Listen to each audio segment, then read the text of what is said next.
Brandon Aiyuk, the evolution of this story has been amazing.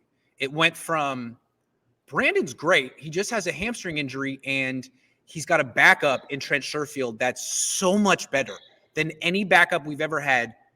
Read, Kendrick Bourne, that it's really more of a thing about Trent Sherfield. Cut to now, Sherfield's MIA, and so is Aiyuk. And now they're saying, well, he really hasn't taken the strides we expected. So you lied to us at first. Okay, pretty much. Whatever. What's your take on this? Yeah, I look, my first things first is they need Brandon Aiyuk on offense, like, badly. They need him badly, even if he hasn't taken offense is a little steps. Bit more important. Yeah, even if he hasn't taken those steps, he is still just a better football player than Mohamed Sanu, Juwan Jennings, everybody on that offense with George Kittle unhealthy, with Raheem Mostert not healthy. Everybody on that offense. Oh, I'm sorry, Ross Dwelly and Deebo. Besides Ross Dwelly, I'd like to see Dwelly and Jennings get a little bit more targets, because so far, they've played well. Reward him. Yeah, enough with Mohamed Sanu. Sorry, Mohamed, if you're around. But my point more or less is that he is better than even today, even without those steps, he's a better player in this offense than everybody on this offense that's currently healthy besides Deebo Samuel. So they need him. They need him in order to make their offense better. And we notice every time he gets the ball, he makes a play that the other players in this offense aren't capable of making those type plays, because he's just naturally more gifted than a lot of those players. So that's one thing first and foremost. The second thing is the mixed messages on this has been incredibly frustrating. It's been infuriating, in fact, because I think a lot of people did buy the hamstring injury combined with Trent Sherfield's ascension. And a lot of people want to believe the organization. I'm the one over here that assumes they're lying every single time they talk. Niner fans want to take them at face value. And I think a lot of people did agree, okay, maybe Sherfield is better than a Bourne. Maybe he's the best number 3 receiver that they've ever had. How many targets has Trent Sherfield gotten over the last 3 weeks? None. How many snaps has Trent Sherfield gotten over the last 3 weeks? I don't know.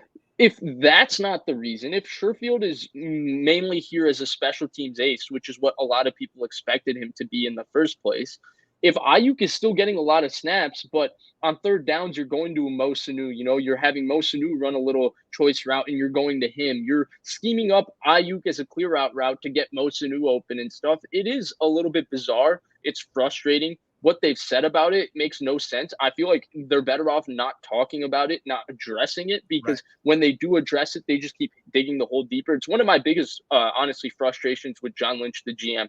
He's an amazing speaker, but I feel like he feels obligated to give you too much information, and that information just digs him a deep hole. Like, he gave us the information that CeeDee Lamb and Brandon Aiyuk were the 2 receivers they thought were the 2 best in this draft, and they were willing to take him at 13. Here we are, 5 games into year 2, and they look insane, like, for thinking that Brandon Aiyuk was better than he would take Reuben Foster at 3. Like, thanks for or the Trey Lance scheming up plays while coming back from Justin Fields. Obviously, that didn't happen.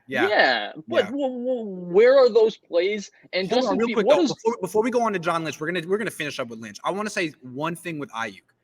They don't need to address it, but they need to make a statement.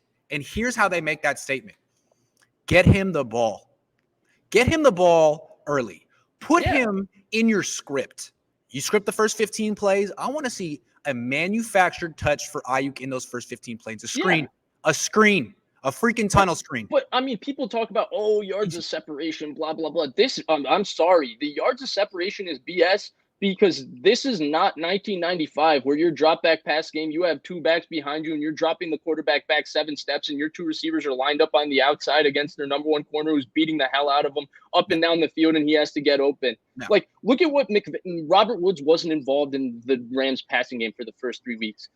Week 4 against Seattle, dude has 12 catches for 150 yards. Early in that game, they schemed up a lot of opportunities for Robert Woods to get the ball. It wasn't just all screens. They gave him screens, but you can scheme up things over the middle of the field by clearing out certain guys against specific coverages and have them just run across wide open and stuff.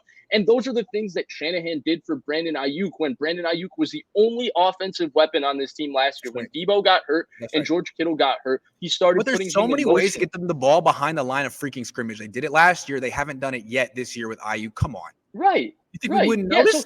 So this yards of separation stat is Yeah. BS. That's not why Brandon Right. Aiyuk isn't getting the ball. It's because they haven't made a concerted effort to get him involved No, in we these don't know why he's games. not getting the ball, but the reason is so unfathomable, it can't possibly make sense. Right, Can't make but sense. the point, what we do know is that there's not a concerted effort to make him a part of this offense. I mean, I guarantee you, Deebo Samuel, no matter how you defend him, no matter how you cover him, whatever, every game that he's healthy, he will have 7 to 8 touches by the end of the game. Why? Yeah, Because the Niners know in order to win games, in order to have be a to. successful offense, they have to Have get to. Deebo Samuel the ball. Especially while George Kittle's out. Yeah. You kidding?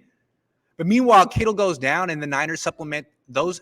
They spread those targets out to Sanu and Benjamin. No, I can't do that. And Can't do that. Sanu's. This is where I get even more frustrated because Sanu's 3.3 yards of separation for a catch aren't actually 3.3 yards for a separation. A lot of Sanu's receptions are schemed up. I mean, I was wrong. I thought Mo Sanu was totally done. He's not done. He's still a solid NFL player. There's no doubt about it. I was wrong about that. But what I will say is when you line him up on the slot as the guy, or you put him in motion, or you have him as the guy, give him a free release out of a bunch and stuff, and you have a guy clear out 2 guys and you have him run a little choice route. I mean, Brandon Aiyuk can also get 3 yards of separation on stuff like that. So they do things to get Mo Sanu open and get him the ball, and he's been reliable more or less outside of that one drop on third downs, and he's been consistent for them. So there's nothing wrong with that. But the point is that there's been no effort, to me, in my opinion, to get him the ball. I don't know what the issue is. I thought it was the hamstring. I thought it was Trent Sherfield. And then I saw Travis Benjamin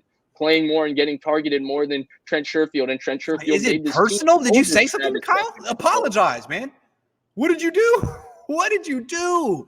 You are getting buried for players who are worse than you, man. Just go to Kyle and be like, whatever I did, I'm so sorry. I didn't mean it. I don't know. I think you're great.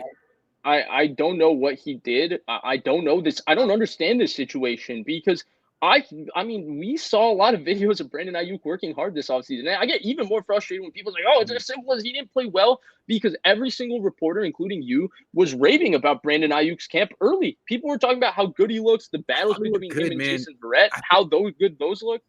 I thought he looked good. I did. I don't know. I mean, I still think he looks good, frankly. Didn't we see it was almost as late as we were. I remember during the Chargers joint practices, people were talking about how none of the Chargers corners could cover him in one-on-ones.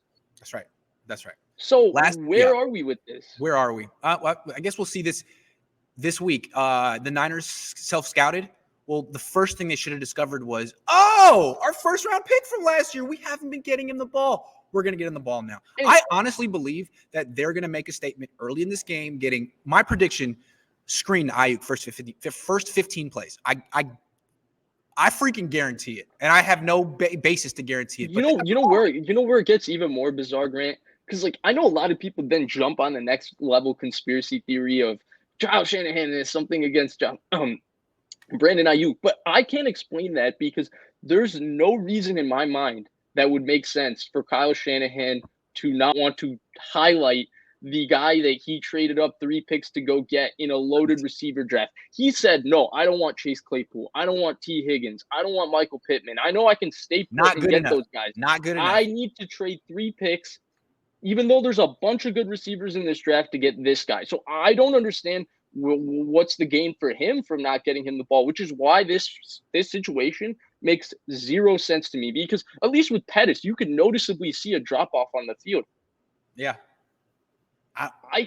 Kyle, make it make sense.